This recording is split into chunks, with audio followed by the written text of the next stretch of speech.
conspiracies in the evil realms against your people. Lead us, Father.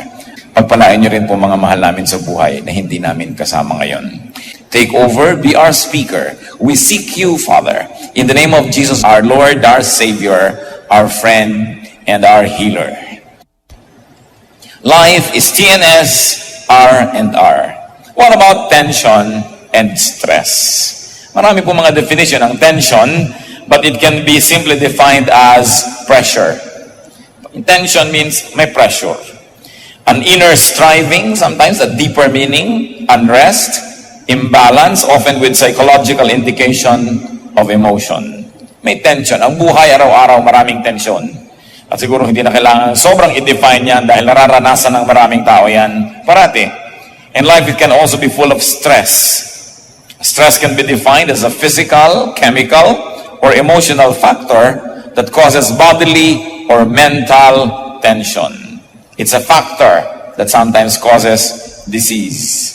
So yan ang buhay, lalong-lalo ang city life, modern life, maraming tension and stress. What are the usual forms and sources of tension and stress?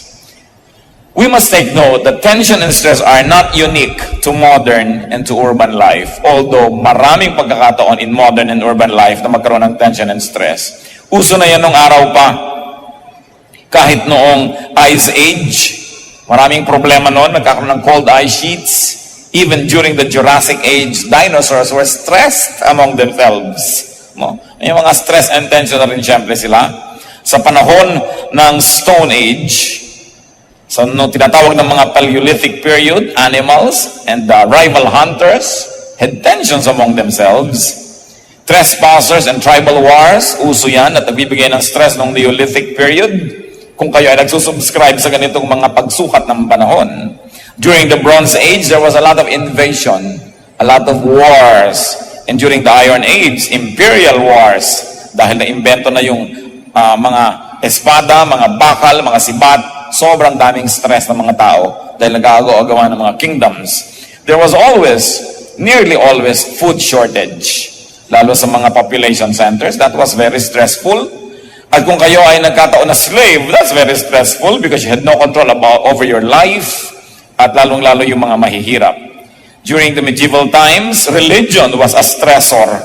Kasi natatakot ka lagi, pwede kang parusahan, walang mga pangangatwiran, pagka ikaw ay ipadala sa mga religious wars, natawag na ipagtatanggol mo ang relihiyon, so people were killing one another. During the Dark Ages, there was a lot of fear and a lot of superstition. Dumaan ang First and Second World Wars, tension, stress. Wala na yatang pwedeng bagong maimbentong tension and stress. Now, what are the positive uses of tension and stress? Tension physically energizes. Halimbawa, yun pong pana, pag hinila mo yun, may tension. Pero pag hindi mo nung hinila, wala namang power yun eh. Hindi man makakapagpalipad yun ng pana. Yung mga gitara, pagka hindi mo naman kinalabit yan at nahila, nagkaroon ng stress, hindi naman tutunog, hindi magkakaroon ng magandang sound. Tension stabilizes. Halimbawa, pag may bato kayong pinagdugtong-dugtong at nagiging arc, sa gitna nun, kailangan may capstone. And this is a very important part of architecture.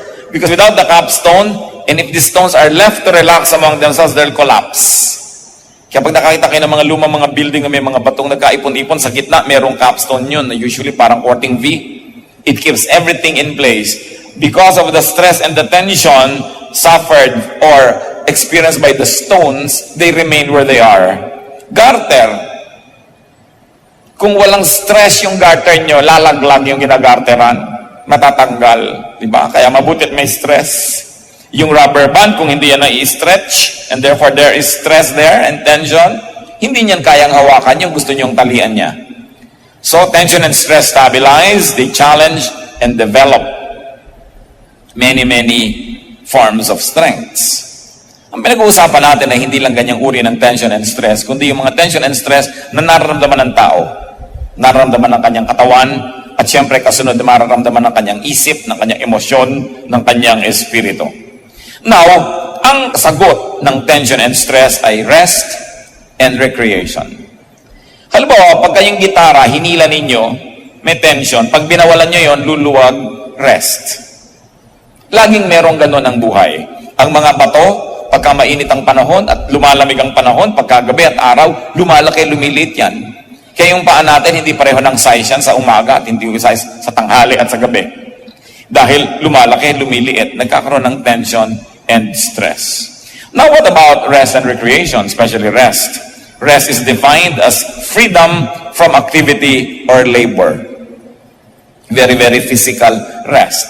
A state of motionlessness or inactivity when you look at rest from the point of view of physics.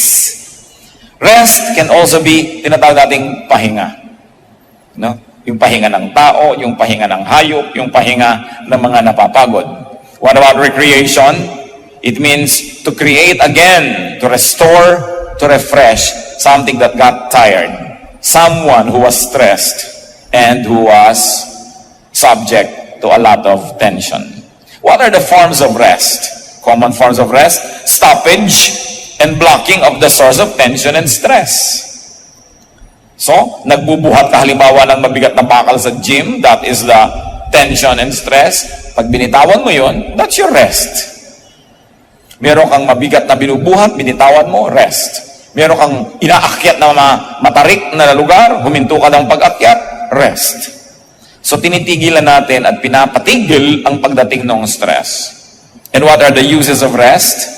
To limit tension to capacity. Halimbawa, nakakita siguro kayo mga kapatid ng mga tulay nakalagay load limit 10 T o 10 tons. So kailangan hindi ka lalampas pag 11 o 12 tons, maring gumuho yun at mahulog ka. So nagre-rest ang isang bagay, ang isang tao, ang isang gumagawa para igalang yung capacity. Kaya pinagpapahinga ng Diyos ang tao, 6 days you shall labor, on the 7th you will rest. Kasi siya ang nag-design ng tao. Alam niya na hindi kaya ng tao na magpa-trabaho ng 7 araw sunod-sunod, ng linggo-linggo, buwan-buwan, taon-taon na walang tigil. Bibigay siya at magkakasakit siya o kaya mawawala na siya ng lakas. Kaya pag nagugutom ka ay kakain ka na, inaanto ka ay matutulog ka, season yan. Magkasagot talaga, magkatumbas. So sa mga tulay, may mga load limit. Ang electrical appliance, may voltage regulation yan. Pagka 110 yan, hindi pwede isaksak sa 220, sasabog, mag-aapoy, masisira. Pati mga ilaw, kung 10 volts yan, hindi mo pwedeng lagyan ng sobrang daming kuryente dahil baka siya ay sumabog. Medicine, you have to take it in the right dosage. Because taken beyond the required dosage, it will become poisonous. At pati ang exercise, hindi ka basta nag-exercise, tinitingnan ang iyong edad, ang iyong body weight, ang kondisyon ng iyong puso, body situation, blood pressure, sapagkat dapat igalang yung limits. That is the use of rest. Igalang ang limit, ang kakayahan, ang hangganan na kayang dalin. Kaya nakikita niyo po yung mga nababaliw. Pag sobra na ang sunod-sunod na dagok ng tadhana sa kanila, sunod-sunod na mga kalungkutan, kabiguan at walang pahinga, bigla na lang nagkakakanta at nagsasasayaw, nakakalimot sa sarili. That is the coping mechanism of the human body para hindi siya tuluyang sumabog at mawasak. Siya'y nababaliw. Para hindi na niya ngayon indahin ang mga dapat ay iniinda ng mga taong hindi baliw. Kaya yung pagkabaliw ay isa ring blessing. Kung sakaling ang buhay mo'y sobra na at mamamatay ka na sa dami ng lungkot, nababaliw ka ngayon. Kaya nakaka-recover din ang mga nagkakaganito. Kung nagkakaroon sila ng enough rest, enough relaxation. Anong problema nun? Naging sobra ang stress. Naging sobra ang tension. Nakita niyo po't pagka kayo pagod na pagod at tapos merong maliit lang na bagay na nanggugulo sa inyo, nag o kaya sisi ng sisi o tanong ng tanong, naaaway nyo na samantalang kung yun ay ginawa sa isang panahon kayo nakapahinga, hindi nyo naman nyo mamasamain, kakayanin nyo yun. Kaya ginagalang natin yung kalagayan ng tao. Sabi mo, para tinatanong lang kita kung anong ginawa mo maghapon, nagagalit ka na. Hindi naman yung tanong kundi kailan itinanong, paano itinanong, anong kondisyon nung tinatanong. So, rest to replenish strength, to replenish capacity. Pero meron pong mas malalim na gamit ang pahinga. At pinag-uusapan na natin ngayon, pahinga ng tao. Pahinga ng kanyang katawan, pahinga ng kanyang isip, pahinga ng kanyang buong pagkatao. The deeper use of rest is to review and reflect on the relationship between tension and capacity in choices to make. In other words, pagka po tayo nagpapahinga, hindi lang tayo dapat nagpapatanggal ng pagod at nag-iipon uli ng lakas, tapos papasok na naman tayo dun sa dating giyera ng buhay natin, sa dati nating ginagawa. Tuwing nagpapahinga tayo, iniisip natin, ano ba ang pumagod sa akin? Bakit ako napagod?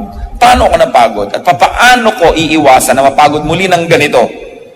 In other words, you come out of every rest period wiser. Hindi yung lumakas ka lang, lumdag ka na naman, pasok ka na naman dun sa gulo na pinagpahingahan mo lang pala, tapos babalikan mo lang ng ganon na ganon. Rest in order to recreate. Kaya, rest and recreation yan. Nabubuo muli sa atin yung mga nasira at binibigyan natin ng mga bagong kahulugan, mga bagong hugis, bagong anyo, bagong tunog ang ating buhay. So that you come out of your rest period a better person, a wiser person, that you will not get into the same battles again, but now you will know how to choose your battles. Kaya yung pong nagpapahinga, ba, nakipag-away kayo, napagod kayo, nagpahinga kayo, mag-iisip kayo uli, itutuloy ko pa ba itong away na to? Is it worth it? At kung naisip nyo na hindi na dapat, hindi na kayo babalik na sa away kahit lumakas na ang inyong katawan uli. Hindi katulad ng boxing, ping! Away uli kayo, pahinga, tapos ping! Away uli kayo. Kasi hindi mo naman iniisip kung babalikan ko ba yung kaaway ko na to o hindi. In other words, talagang rest lang yon, walang recreation yon. Pero yung napagod ka na sa pakikitungo sa iyong asawa, lumayas ka ngayon na 3 araw, nagpahinga ka ng konti, iniisip mo rin, aawayin ko pa ba siya sa mga dating pinag-aawayan namin?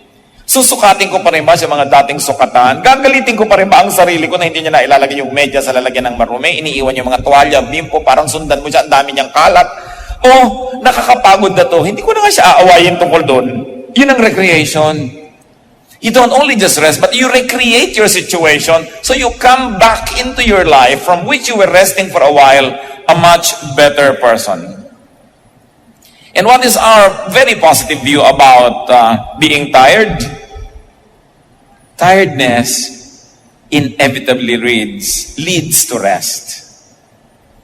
Kung pagod na kayo sa inyong ugali ng inyong asawa o ugali nyo, pagod na kayo sa kaaway ninyong magkapatid, pagod na kayo sa pakikipagtunggali ng ganito at ganon, pagod na kayo sa pagtatago-tago ng inyong illegal na negosyo, pagod na kayo sa pagtatago ng inyong immoral na relasyon, magpapahinga ka, pero hindi lang para lumakas ulit, balikan na naman yun ng ganon-ganon din. Repeat lang ang buhay mo, parang carbon copy ng kahapon. You recreate.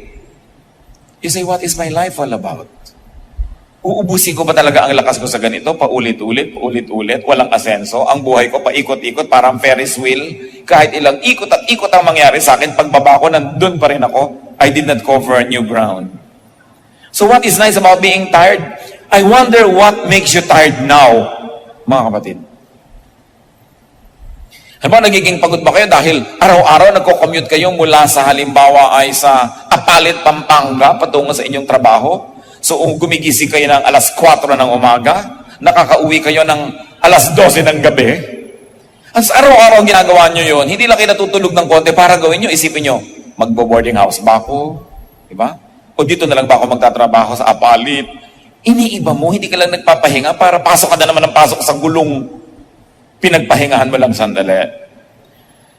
Tiredness leads to rest. Rest leads to strengthening, to reflection, to repositioning, to reassessment of your war and your warfare, and then to think, is it worth it? Rest and recreation, retreats, don't mean rest and recharging to go back to the same battle, to the same stress and tensions. Para yung iba, oy, magre-retreat ako. Bakit? Para lumakas-lakas uli ako dahil pagod na ako dito sa aking asawa. Tapos pagkagaling sa retreat, pagbalik, bangayan na naman sila. Nakapagpahinga na ako. Diba? Ready na naman ako. No? Hindi ganun eh. What is rest and recreation and what is a retreat? It is rest and recharging to change your wars. To change your strategies. to change lives.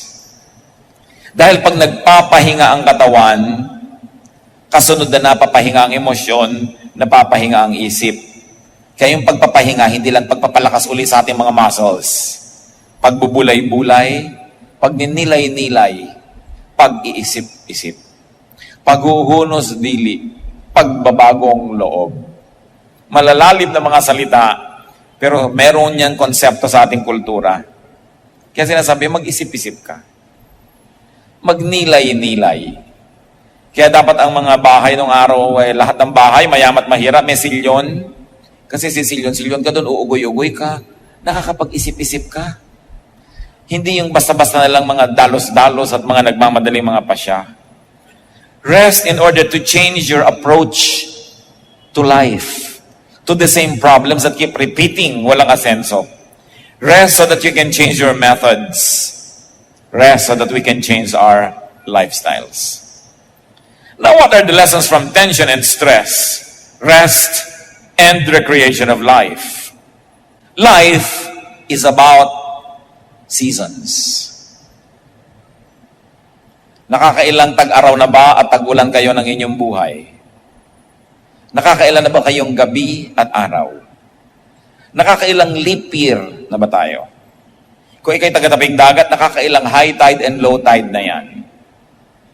Ganyan ang buhay. Seasons. Ecclesiastes 3, 1-8, I will read from the contemporary English version. Everything on earth has its own time and its own season.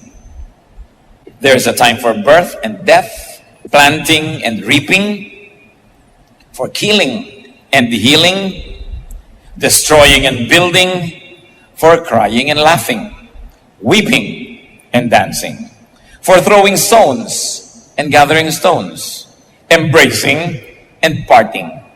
There is a time for finding and losing, keeping and giving, for tearing and sowing, listening and speaking. There is also a time for love and hate, for war and peace. May panahon ang lahat ng bagay sa mundo. At pag inisa-isa natin yan, sabi, there's a time for birth, which is tension. Paano po ipinapakita isang batang bagong panganak? Nakasara ang kamay. Nakasara ang kamay ng batang bagong panganak. May tension. Para bang sinasabi niyang, akin ang lahat, magiging akin ang lahat, aangkinin ko ang lahat. Life begins tensed. And there's a time for death. Ang mga namamatay po, nakabuka lahat ang palad. Wala ka pang makikitang kamay na namatay na kaganyan na may hawak na piso. Kahit hawak-hawak niya nung naghihingalo, at kung pelikula yan, iko-close at tank, nalaglag yung hawak, patay. So na-realize niya, wala naman pala talaga akong pwedeng hawakan. Wala naman pala talaga akong pwedeng angkinin, so ibibigay ko ng ganyan lahat. So nakikita po natin, tension and relaxation, birth and death. Crying is tension, laughing is relaxation.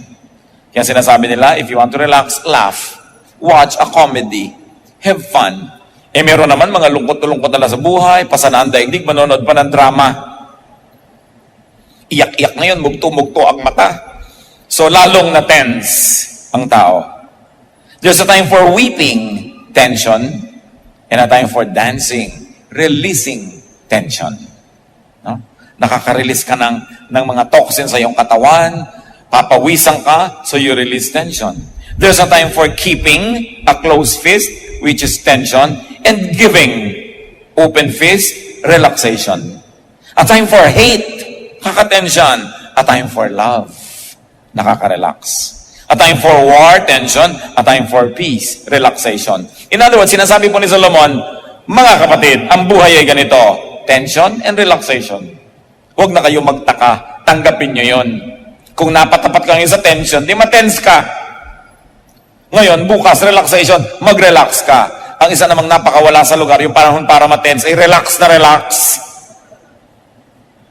Mga padre de pamilya na wala nang malaman ng pamilya, relax na relax pa. Nakukuha pang manood ng TV. At meron namang dapat mag-relax, bakasyon, tense na tense ang nanay dahil kulang ang tinidor na dala, o may ganito, may ganyan. Hindi nagre-relax, dapat mag-relax. So mali, hindi sila katugma ng rhythm. What is the Bible trying to tell us? Life is about rhythms.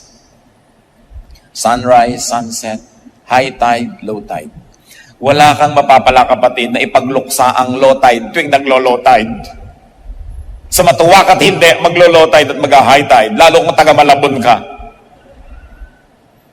So, huwag mo nalang palungkutin ang buhay mo, mag-adjust ka na lang dahil andun eh. So, yun ang sinasabing mag-rest ka and mag-isip-isip, recreate. Bibili ba ako ng bota na hanggang hita? Hanggang leeg? O lilipat na lang ako sa Antipolo para hindi ako bahain? Pero hindi yan garantiya. Meron tayong elder na nasa Antipolo sa ibabaw ng bundok, lumubog ang bahay sa baha. Ganyan ang buhay ng tao. Maraming hiwaga. But life is about seasons of alternating rhythms and waves of tension and relaxation. Parang gitara na tense, nagre-relax, lumalabas ang musika. Jeremiah 8:7, even the stork in the sky knows her appointed seasons, and the dove, the swift, and the thrush observe the time of their migration. May oras kung kailan ang mga ibon ay lumilipad patungo sa hilaga at mayroong oras para sila lumipad patungo sa kabilang direksyon. Alam nila kung saan sila pupunta. Alam ng mga salmon kung kailan sila babalik sa mga ilog na pinagsilangan sa kanila. Alam nila at sinusundan nila ang panahon. Psalm 104:19-24, the moon marks off the seasons, and the sun knows when to go down. You bring darkness, it becomes night, and all the beasts of the forests prowl. The lions roar for their prey and seek their food from God. The sun rises and they steal away. They return and lie down in their dens. Then man goes out to his work, to his labor, until evening. Ano pong observation dito? Pati daw ang mga buwan ay laging nasa panahon. Alam nila kung kailan sisikat, kailan lulubog. Pati ang mga paputok, alam nila kung kailan sila puputok at hindi. Diba? So nakikita natin na may panahon ang lahat. May schedule yan. Pagka daw gumabi na, lahat ng mga mababangis na hayop ay naglalabasan na sa kanilang pinagtataguan upang maghanap ng makakain. So ano dapat ang ginagawa ng tao sa gabi? Nakaligpit sa bahay niya para hindi siya maging pagkain. At kaya maraming nakakain, wala sila sa oras, wala sila sa lugar. Kaya sabi, pag sumikat na uli ang araw, liligpit na yung mga hayop, yung mga tao naman nagtatrabaho sa bukid, sila naman ang gagawa ng paraan, may panapanahon. Ngayon, nasa maling lugar ka, swimming ka ng swimming sa isang lugar na maraming buhaya, ay talaga magiging merienda ka dyan. Lumagawa ka ng bagay na wala sa panahon, wala sa lugar. Alam niyo mga kapatid, napakalaking bagay. Ito lang ang mamaster natin. Ito lang sa buhay. Hindi ka na siguro magiging pinakamalungkot na tao sa balat ng lupa. Parang hindi ka magiging pinakamasaya, pero hindi ka magiging pinakamalungkot. At yun ay matuto lang tayong lumagay sa oras at sa lugar. Masipag ka nga, nagsiserve ka nga sa church, wala ka naman sa lugar sa pagsiserve, wala ka naman sa lugar sa organisasyon, mali pa rin. Ang sipag-sipag mo nga, pero wala ka naman sa lugar.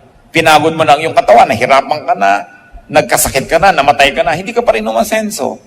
Lugar, panahon, yan ang batas ng buhay. Ika lang yan. There will be seasons of work and rest. There will be seasons of happiness and sadness. Mga kapatid, pakinggan nyo itong mabuti. There is really no bad season. Walang masamang panahon. There is really no bad time. Kaya sasabihin nila, bad weather. Walang bad weather. Yung kumikidlat-kidlat, nare-recharge ng electrons ang ating atmosphere. It's good for us. Huwag ka lang tamaan, kaya huwag ka magpakalat-kalat. No? Lumagay ka sa lugar. Namamayong ka pa sa gitna ng bukid, kumikidlat. Talagang malilitsyon ka dyan. Lumagay ka sa lugar. Paligo ka ng paligo, pagka alam mo may mga earthquake, pwede magkaroon ng tidal wave. Inanod ka na, wala ka sa lugar. Di ba sinasabi nga, the early bird catches the worm? Just don't be the worm. So sa isang umaga, magpapasya ka, ako may magiging bird, ako may magiging worm. Lumalagay ka sa lugar. Walang bad time. Yung bagyo, nabubunot ang mga punong matatanda at ang gaganda at ang lalaki na, Mabuti yun. Alam nyo, good news yun doon sa mga buto, doon sa silong ng kanyang mga sanga na wala ng panahong lumaki dahil nayuyong-yungan sila ng punong kalaki-laki. And nothing grows in the shadow of a big tree. So pag may nabunot na pagkalaki-laking puno, isang araw pa lang naglalabasan na yung mga bagong bunga. So what's bad news there? Hindi dapat pinepersonal. Ang tinitingnan mo yung buong planeta, yung buong mundo, it is good. Storms, earthquakes, lumulubog ang mga continent, meron namang mga bagong lumulutang. Huwag ka lang doon sa lumulubog na katungtong. Kaya napakahalaga yung timing eh. Nasaan ka ba? No? Napaka-importante yan. Alam niyo sabi ng Ecclesiastes 7:14? When times are good, be happy. When times are bad, consider God has made the one as well as the other. Ang ibig sabihin ni Solomon, hindi yan bad. Dahil walang ginagawang bad ang Diyos.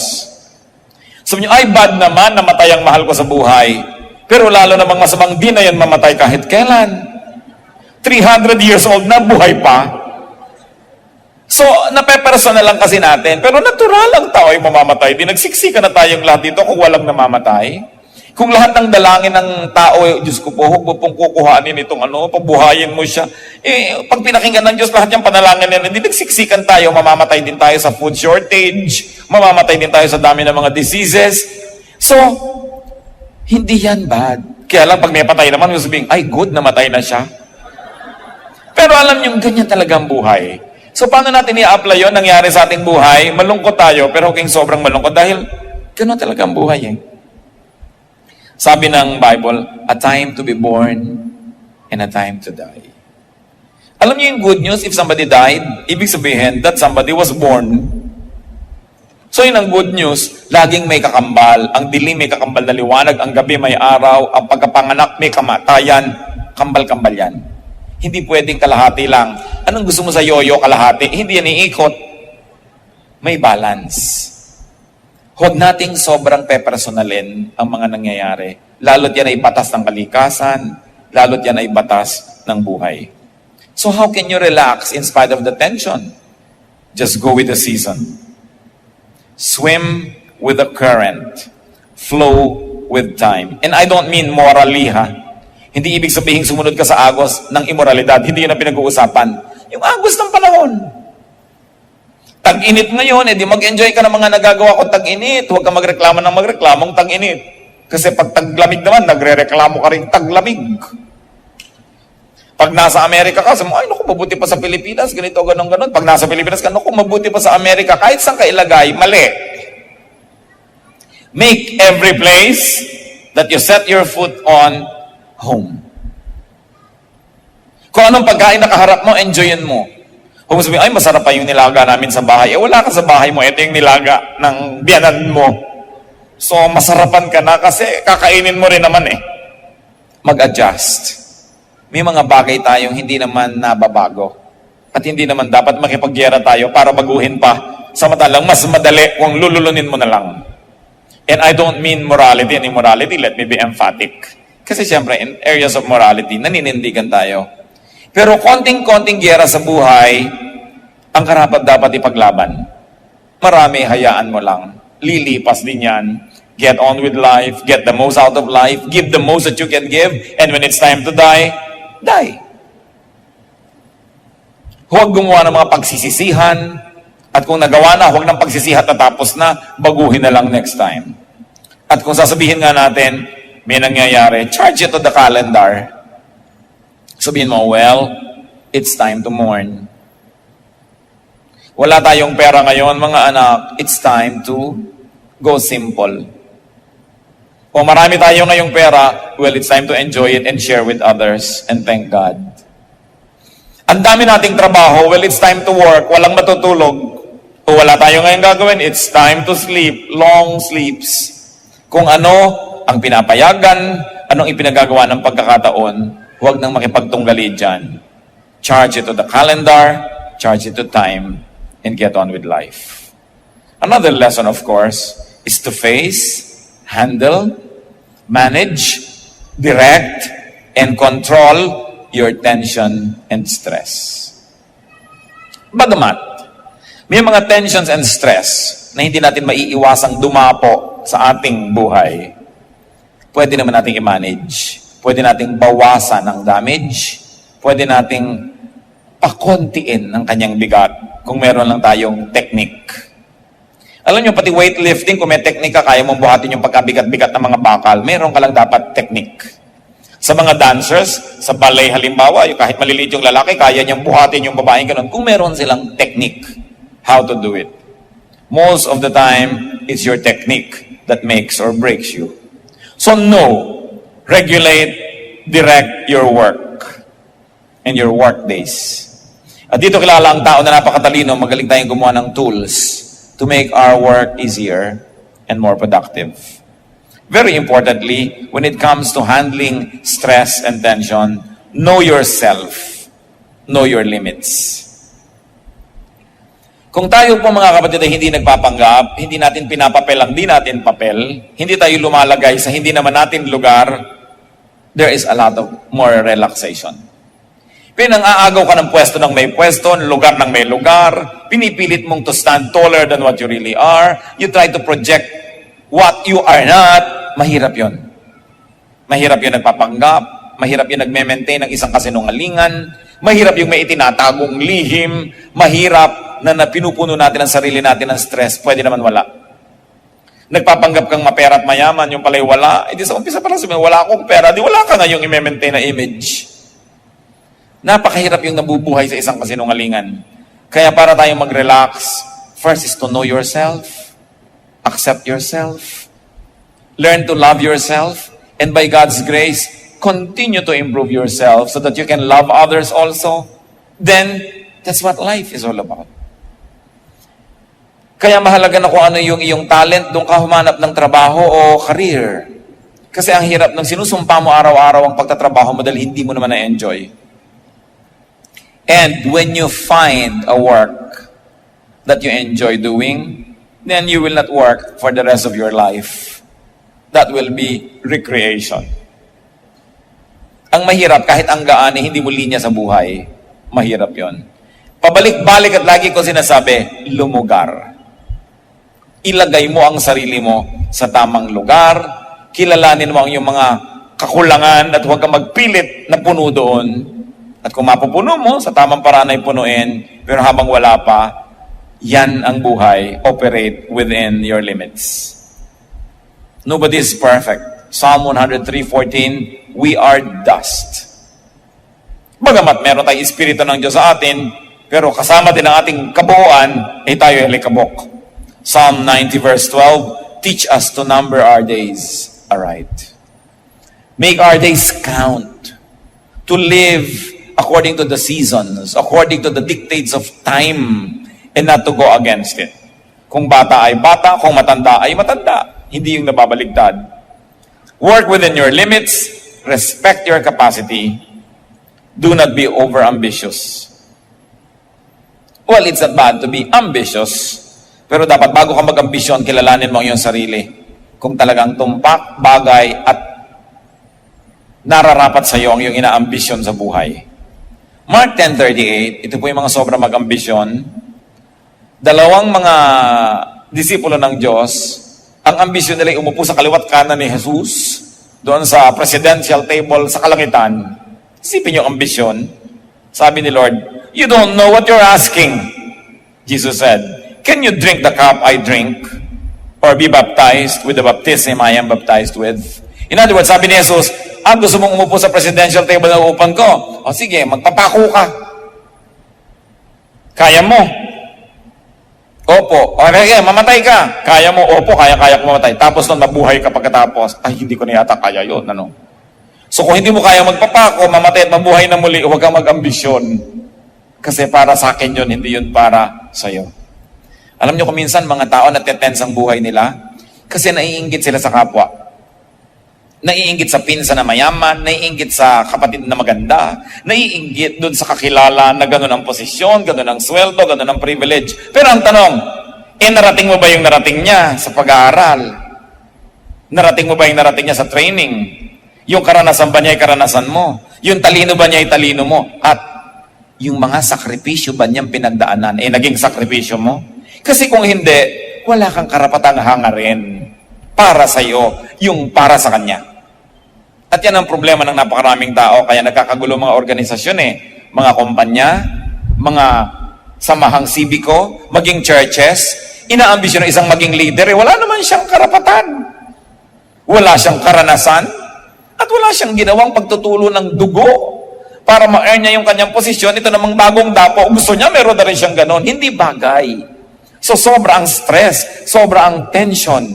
At pag sobra ang tension at stress, may nababaliw. Dahil hindi makaya ng isip niya ang realidad.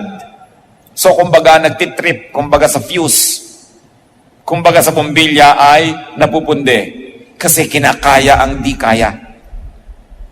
Kaya napakalaki pong ministry natin mga kapatid, bigyan ng reality check ang ating mga kapatid, ang ating mga magulang, ang ating mga kaibigan, kung ang inaambisyon nila ay hindi bagay at akma sa kanilang realidad.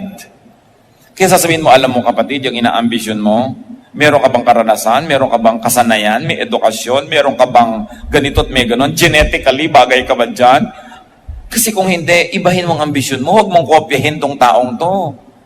Sabi nga ni Shakespeare, desiring this man's art or that man's scope with what I most enjoy, contented least. No? Sabi, ang saya-saya ko na dito sa kanya, hindi pa siya kontento doon kasi ang laki-laki ng mundo niya. Pero baka naman malaki yung utak niya, kaya malaki yung mundo niya.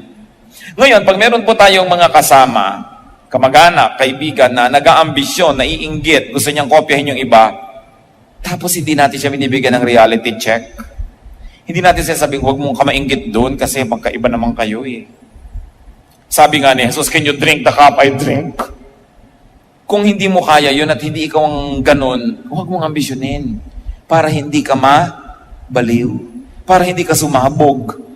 Ngayon, akala natin isang pag-ibig yung mali ang gusto ng tao, mali ang kanyang lugar, mali ang timing, tapos accept ka ng accept sa kanya, love ka ng love sa kanya, chuchuwa ka, chuwari-wari, sige, sis bumba, ikaw yung cheering squad. Actually, ikaw nagpapahamak sa kanya dahil darating ang panahon na maniniwala siya pati sa yung mga pagbubuyo at mga pagtulak, tapos yung pala hindi niya kaya, you are a partner in crime. Kaya dapat chinecheck natin ang mga kapatid na, huwag mo ambisyonin yan. Yung meron kang kapatid, talaga ambisyon niya maging Miss Universe, pero kapatid, kahit binibining kang kungan, huwag mo nang isama sa mga pangarap mo. Diba? Kasi hindi talaga bagay. Bakit hindi mo subukang maging iba naman? Halimbawa, maging first honor, maging fastest reader in the world. Pero huwag mo ambisyonin maging Miss Universe dahil hindi ka pang dyan. Pero sabi mo, oo nga, bagay na bagay sa'yo, bagay na bagay sa'yo. Tapos isusuong mo siya na sumali para lang matalo. Alam niyo bakit ko ito sinasabi to? Many of us are guilty of this. Hindi natin itinutuwid, lalo't anak natin, lalo't mahal natin sa buhay. Hindi natin sabing reality check. Sometimes we like to be popular. Gusto natin masabing tayo taga-encourage. Pero ini-encourage mo dahil may posibilidad. Hindi yung nakatungtong ka sa isang sinungalingan, hindi naman sustainable. Kaya sabi ni Lord, can you drink the cup I drink? And be baptized with the baptism I am baptized with. Kung hindi ka willing na magpasa ng krus, umakyat sa Golgota, magpapako, mamatay at mabuhay na muli, huwag mong ambisyonin ang karangalan na para kay Jesus. At sa ating mga tao, kung hindi mo kayang gawin ang ginagawa ng iyong kapwa, huwag mong ambisyonin ang kanyang karangalan. Sa kanya yon, hindi yung para sa'yo. Meron kang para sa'yo kung magiging realistic lang ang pagtingin mo sa iyong buhay. Matthew 9:29, Jesus said, according to your faith, will it be done to you. Kung anong kaya mong tanggapin, yon ang ibibigay sa iyo. Malakas sa pananalig mo, o matatanggap mo yung hinihingi mo. Maliit ang iyong pananalig, hindi mo yan matatanggap. Kung ano ang iyong kapasidad, yon ang iyong tatanggapin. Hindi natin pwedeng sabihin na siya ang dami-dami niyang tubig, tapos ako isang patak lang. Tansan ka lang kasi, puno ka na sa isang patak. Kaya mo ba magdala ng 5 galon? Hindi. Dahil hindi ka naman balde. So, kilalanin mo yung sarili.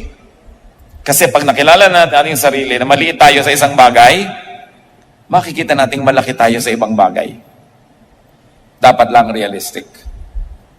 Luke 14:28-30. Suppose one of you wants to build a tower. Will he not first sit down and estimate the cost to see if he has enough money to complete it. For if he lays the foundation is not able to finish it, everyone who sees it will ridicule him, saying, this fellow began to build and was not able to finish. Sa niya, hindi ba, bago ka man magpagawa ng anuman, titingnan mo muna kung kaya mo tapusin. Tuusin mo muna kung kaya mo. Ngayon, kung hindi mo kayang tapusin, titigil ka rin lang sa gitna, huwag mo nang simulan. O kaya ang simulan mo, isang mas maliit na building na kaya mong tapusin. Kasi hindi mo rin lang matatapos, mapapahiya ka lang. Madadagdagan ang iyong tension at ang iyong stress. At mga kapatid, isa sa mga pinakamalalaking nagbibigay ng tension and stress sa buhay, yung kumakagat ng hindi kayang ma-afford. Naguhulog ng hindi kayang hulugan. Nangangako ng hindi kayang tuparin. Standing taller than what they are. So sabi, ayaw mo ng tension and stress, huwag kang umimpento ng problema. Operate within your limits. Respect your capacity. And then when it comes to rest, what's important? Have well-timed and well-spaced rest. May kasabihan po ang mga matatanda nung araw na maraming karetela, therefore maraming kabayo, at ang kinakain ng kabayo ay damo. Maraming mga kabayo dahil tinitipid ng mga kotsero, hindi pinapakaing mabuti, nagkakasakit, naghihingalo, tapos pagka naghihingalo na tsaka dadala na maraming sakate o yung damo, hindi na makain ng kabayo. Kaya sabi ng matatanda, aanhin pa ang damo kung patay na ang kabayo. Tanong ko sa inyo mga kapatid na laging pagod, kailan pa kayo magpapahinga sa loob ng kabaong? Kailan ka pa magpapahinga kung patay ka na? Kailangan binibigyan natin ng priority ang pahinga. Kahit tayo merong deadline, mabuti nang hindi mo nabit ang deadline kaysa ikaw na dead. Lagi ka na stressed, maraming umaasa sa'yo, marami kang pangarap, pero huwag mong papayagan na hindi mo i-match yung ginagawa mo sa capacity mo. Kasi bibigay ka rin. Exodus 31:15, utos ng Diyos, for 6 days, work is to be done, but the 7th day is a Sabbath of rest, holy to the Lord. Huwag niyong kakalimutan magpahinga. Bagamat maraming tao, dapat ay pagtrabahuhin dahil ang nalimutan niya magtrabaho, puro pahinga ang inatupag. Pero yung sobrang sisipag din, hindi yan virtue. Dapat nagpapahinga ang tao. Diyos na ang nagtakda. Siya ang designer natin. Alam niya kung hanggang saan ang kaya. Kaya pati nga po ang mga disipulo ng Panginoong Jesus, sila ay napakaraming pinapagaling, pinapayuhan, ipinapanalangin. Pero sa dami ng taong hindi tumitigil ang pagdating, parang agos ng tubig ang dating nila, niyaya ng Panginoon ang kanyang mga disciples na iwan ang mga pasyente at gutom at magsarili sila sa isang tahimik na lugar para magpahinga. Mark 6:31, come with me by yourselves to a quiet place and get some rest. Yan ang sinabi ng Panginoon. So hindi ko mo kayo ay nasa ministry, naglilingkod sa Diyos, nasa mission, ay di na kayo magpapahinga. Ang Panginoong Yesus ay napakabuti, ang ating Diyos sa langit, ang Ama ay napakabuti, itinuturo ang pagpapahinga. Si Elijah, isang propeta na super prophet, napakarami niyang nagawa dahil binigyan ng Diyos ng kapangyarihan. Pero dumating ang panahon, gusto na rin niyang mamatay kasi nasobrahan ng pagod. 1 Kings 19, 4-5 and 7-8. He came to a broom tree, sat down under it, and prayed that he might die. I have had enough, Lord, he said. Take my life. I am no better than my ancestors. Then he lay down under the tree and fell asleep. The angel of the Lord came back a second time and touched him and said, get up and eat, for the journey is too much for you. So he got up and ate and drank. Strengthened by that food, he traveled 40 days and 40 nights until he reached Horeb, the mountain of God. So itong propetang ito ay sobrang napagod sa spiritual warfare niya with the priests of Baal and with the wicked queen Jezebel, to the point that he ran and escaped and he was full of fear. Itong propeta na puno ng takot, natakot siya kay Jezebel, yung reyna. Pinapapatay kasi yung mga prophet. Sabi niya sa Diyos, unahan na natin si Jezebel, patayin niyo na ako. Ayoko na, pagod na ako. At sa pagod, nakatulog siya.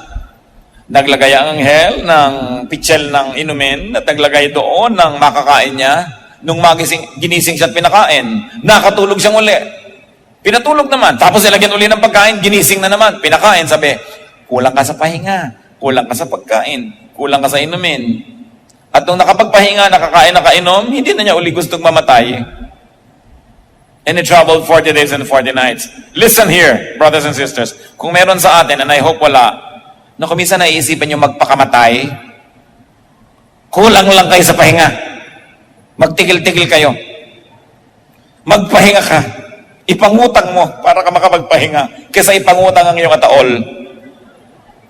Magbakasyon. Lumayo sa problema. Manahimik. Mag-isip-isip. Mag-recreate. And go back into your old world a changed person with a new strategy, a new method, a new hope, and you can walk another 40 days and 40 nights. Pagka gusto niyo ng sumuko, gusto niyong tumalon mula sa building, laslasin ang inyong pulso, o di kaya lumunok kayo ng lason na expired. Pag nagdadramang bukid kayo, awang-awa kayo sa sarili ninyo, parang aping-api kayo sa mundo, kulang lang kayo sa pahinga. Magpahinga. Kaya mahalaga mga kapatid, bigyan naman natin ng pahinga ang ating kapwa. Kung may nanay kayo na pagod na, agawin niyo naman sa kanya ang trabaho, agawin niyo lahat ng mga chores, mga 1 linggo, 2 linggo, pagpahingahin siya. Meron kayong mga kamag-anak na naaasahan, laging siya na lang ang taya sa gastusan, lagi na lang siya ang nagbabayad ng lahat-lahat, pagpahingahin naman. Kahit huwag kayong gumasta, kumain na lang kayo ng crackers ng mga 3 linggo, matigil man lang siya ng kagagasto sa inyo. Pagpahingahin ninyo, kesa naman isipin, gustuhing mamatay ng inyong mga mahal sa buhay. Kailangan pinagpapahinga natin ating kapwa. Hindi ko muna sasandalan nyo, lagi na lang kayong sasandal. Remember, night and day, di ba? Kaya kailangan minsan kayong sumasandal, minsan kayong sinasandalan. Minsan tayong umaasa, minsan tayong naaasahan. Mahirap naman kasi sa marami sa atin, pagka nakasandal na, talagang hihiga pa. At ayaw nang bumangon. Nahirati na lagi na lang siyang pabigat. At kung kayo naman yung nabibigatan, at hindi nagkukusa yung nakasandal sa inyo, ay, tumayo tayo, kaya nga muna at magpapahinga lang ako. No? Para naman may masandalan ka uli kung nakapahinga na ako. It is important in life. Get away from your stress, from your tension. So rest to stop the tension and the stress. Rest to recover strength. Rest to reflect on your life, on your work, on your war, and on your warfare. Many fears are born of fatigue and imaginings. Kaya mga taong pagod, matatakotin din. Napakaraming kinakatakutan, natatakot baka magyera, baka maubos ang tubig sa planeta, baka mag-global warming. Lahat na kinatakutan, pagod kasi. Pero pagka naman nakapagpahinga na, naku, nakikita na yung dumadaang gwapo, nai-inlove na, nalilimutan na ang global warming, no? Kasi nagkakaroon ng pahinga eh. Importante yon. Recreate and rest to recreate. Psalm 1:1-2, Blessed is the man whose delight is in the law, and on his law he meditates day and night. You want to keep your balance, you don't want to lose your bearings, meditate on the Word of God, day and night. Diyan natin makikita ang mga sagot sa ating mga tanong. O diyan tayo matututo ng mga dapat itinatanong sa buhay para malaman natin yung mga hindi naman dapat ang ipinagtatatanong at walang katuturan, pinagtatatanong pa. Meditate on the Word of God. Magpahinga. At hindi po lahat ng paghiga ay tinutulog. Kasi kung minsan yung nakahiga ka, rested ang yung body, umaangat ang yung level of consciousness to the point that you can get to a spiritual dimension, that you can commune with God. Psalm 63:6, sabi ni David, On my bed I remember you. I think of you through the watches of the night. Sa lahat ng oras ng gabi't bahagi ng gabi hanggang ang umaga, ikaw ang aking pinag-iisipan. Ibig sabihin, gising siya. Merong portion, that very thin moment and line between being awake and being asleep, that makes a spiritual communion more meaningful. And you should know that dreams and visions come through sleep. Kung minsan ang guidance pa lang kailangan mo sa Panginoon, ibibigay niya sa mga pahimakas, sa mga panaginip. Alam niyo, napakaraming taong kinausap ng Diyos sa panaginip. Imposible bang kausapin kayo? Kaya lang, ang nananaginip ay yung hindi sobrang lalimang tulog. Pag sobrang pagod ka rin, mahirap nang managinip pa. No? Kaya dapat din, hindi pinapagod sobra ang sarili.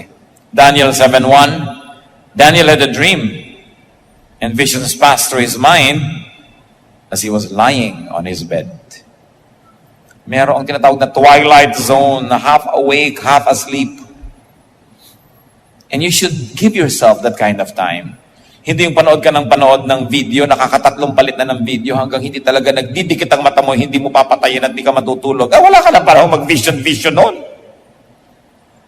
Wala ka ng panahon mag-dream. That's why we've got to give ourselves the space so that God can talk with us. You have to plan, protect, even beautify your rest. Your sleep. Mga kapatid, baka naman ilang buwan, ilang taon nyo nang ginagamit yung una ninyo na ubod ng laki o ubod ng liit. Mano ba naman bumili kayo ng perfect unan? Yung una na bagay sa inyong leeg, sa inyong mukha, yung curvature ng inyong likod ay tamang-tama. Ang matalinong tao, matapos siyang mag-invest sa necessity ng pagkain, mag-i-invest siya sa good bed. Baka naman yung kama nyo, ang mga paa na ay lata ng floor wax. Nakalundo na yung likod, tinutusok lang kayo ng mga spring at kung ano-ano. Tapos kung saan-saan kayo nag-uubos ng pera, magandang cellphone at kung ano-ano. Samantalang yung kama, sabi nga ng advertisement noon, I want 1/3 of your life. Because normally, you spend 8 hours on your bed. That is 1/3 of 24 hours. It's 1/3 of your life. So if you live to be 60, 20 of those years, you were in bed. Bakit nyo hindi gandahan ang kama nyo? Hindi nyo gandahan ang inyong kwarto. Hindi yung paghiga mo, may kawali sa likod. Ay, ba't may kawali dito sa likod ko? May sapatos, mayroong thumbtacks, nandun na lahat. No? Kung matalino ang tao at meron naman siyang gagastahin, aayusin niya ang kanyang higaan, ang kanyang bedsheet, ang kanyang kama. Kasi sa pagtulog ay maaari siyang managinip at makatagpo niya ang Diyos. Napakahalaga ng tulog. Hindi yan, alam niyo, mag-asawa, o kaya may mga anak kayo, dapat wala kayong TV sa kwarto. Kasi gusto mo nang matulog, nanonood pa yung asawa mo, inis ka. O kaya, hindi ka naiinis dahil nanonood pa siya, dahil gusto mo na siyang makatabi. Panood pa ng panood. No? Kaya dabog at dabog nang inabot mo hanggang nag-umaga na, ayaw mo talagang magsaing. Dahil ang inatupag TV. No? Alisin nyo sa kwarto yan. Hindi yan magandang habit. Dapat pagpasok nyo sa kwarto, matutulog kayo o magkukwentuhan hanggang antukin at magpahinga. Subukin nyo. Ginagaya nyo kasi mga Amerikano may TV sa kwarto. Kaya ang laki ng diborsyo dyan eh. No? Dapat nasa ibang lugar yan. Huwag gayahin pati ang mga kapintasan na ibang lahi. So, for those who are ready and those who really work, rest is not a luxury, it is a necessity. Don't feel guilty for resting. Don't feel guilty for having vacations. You need it para hindi kayo mabaliw sa nakakabaliw na mundong ito. Kailangan natin yan. And very importantly, when other people are trying to rest, do not spoil other people's rest. Their relaxation and their vacation. And one of the worst things that you can do when you're on vacation with your workmates is to talk about work while you are on vacation. Pag magbabakasyon kayo magkakasama sa trabaho, mayroong rule, walang magbabanggit ng opisina, ng trabaho, o ng anything. Kasi pumupunta ka nga doon para lumimot. Tapos yun na naman ang pag-uusap-usapan nyo. At kung atin kayo ng retreat, church retreat, kung ano ng mga retreat, lahat ng gamit yung mga kapatid, Hindi naman to mahal, kaya niyong manahe o magpagawa sa mga modista, magpagawa kayo ng mga telang supot. Para hindi lalagyan nyo, hinahanap nyo yung inyong mga gamit, nasa plastic, lak, lak, lak, lak, lak, lak, lak, lak, lak. Buong gabi, naririnig mo na may plastic na parang chicharon at may kinakapa-kapa siya, hinahanap nyo yung kung ano niya, di ka na makatulog pa. Be considerate. Self-respecting people have cloth bags. Especially when you have to sleep with other people in the same room, huwag kayong gagamit ng grocery bag. Kinakapakapan nyo yung arperdible doon sa loob. Bakit hindi mo... At napakalakas yan paggabi. Napansin nyo na ba? Kahit sa kapitbahay, madidinig mo yung pagkapakapan niya eh. Be considerate when people sleep. May mga tao hindi marunong magbukas o magsara ng pinto. Blag, blag, blag. Doon mo malalaman kung sibilisado. Tao ba? Kasi di ba ang doorknob na pipihit, pag may natutulog mga kapatid, pipihitin mo, at saka mo hihilahin ang pinto, at saka mo papawalan. Hindi yung naglalaban kayo ng pinto, blag, blag, blag, blag. Pag isasara mo ang pinto, hindi mo itutulak dahil blag, di ba? Pipihitin mo para lumubog yung pansara, itutulak mo si pinto, at dahan-dahan mong ipipihitin ulit para sumara kung tao ka. Kung may pagpapahalaga ka sa tulog ng iba. Meron namang mga may kotse, may sasakyan halimbawa, sikip ang mga kapitbahaya, nakatira sa di masalang. Tapos umagang-umaga, tinatawag yung asawa, nagising na ang lahat. Terrible. May makikinig ng radyo, parang gusto niyang buong kapitbahayan, isama niya sa kang pakikinig.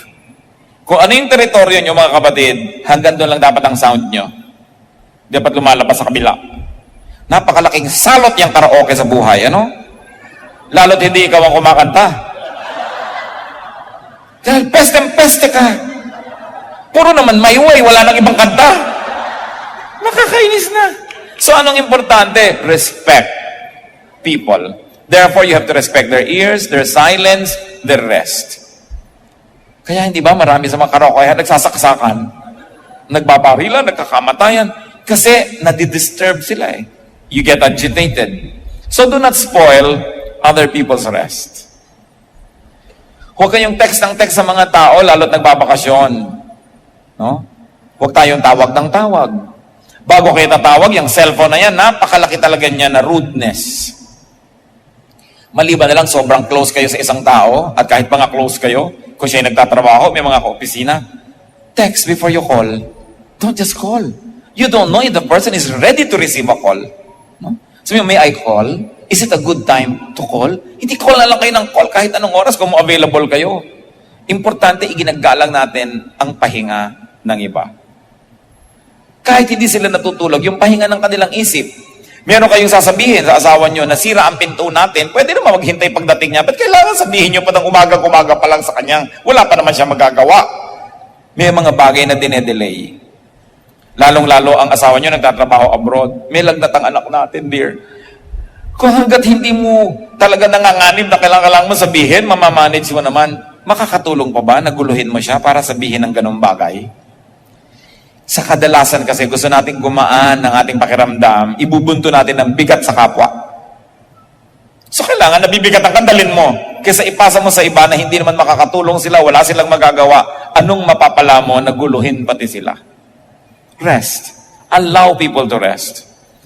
Ang sabi ni Lord sa Matthew 11:28, "Come to me, all you who are weary and burdened, and I'll give you rest." So life is TNS. It is really tension and stress, but it is also R&R. Rest and recreation. Dapat hindi stress only, at hindi rin rest only. Balance. A man must break his back to earn his day of pleasure. Sabi nga na isang song. So earn your rest by working. Hindi puro rest lang ang buhay. Ano po kaya ang tension nyo ngayon mga kapatid? Ano ba ang inyong stress? Ang dalangin ko sa ating pag-aaral ay nilaro-laro na ng Espiritu ito ng Diyos ang inyong isip para ipakita kung meron tayong needless stress na dapat alisin. Makita natin kung paano haharapin na isang stress at paano tatanggapin ang mga hindi napapalitan sa buhay so that you won't be needlessly stressed. Aming Diyos, nagpapasalamat kami dahil kayo'y mabait, mabuti, gusto niyo kami magpahinga. At walang bad time, kasi kayo ang nagagawa ng time. Walang bad weather. Ituro mo sa amin, Panginoon, ang ganitong pananaw. Makita namin kayo sa likod ng lahat ng bagay, maging mga bagay na hindi namin laging gusto, pero minabuti nyo sa inyong walang hanggang karunungan na maging bahagi ng buhay ng tao. At dahil minabuti nyo, ito ay mabuti. Turuan nyo kaming tanggapin ang hindi namin kayang baguhin ang mga pwedeng baguhin, at turuan mo kayong paano babaguhin sa tamang paraan ang mga pwede at dapat baguhin. Ipakita mo sa amin ang style namin, methods na nagdadagdag ng stress sa aming buhay. Teach us to improve. Ituro mo rin sa amin kung paano kami nagpapabigat sa kapwa at kung paano namin mapapagaan ang dala ng mga nagmamahal sa amin na napakarami ng dinadala sa buhay. Salamat na lang nandiyan kayo, O Diyos. Maaari namin kayong hingahan. Maaari pa nga namin ibigay sa inyong mga kabigatan namin because you, O Lord, Jesus said that we should give our burdens to you. Ito, Panginoon, ang ituro nyo sa amin how to give our burdens to you.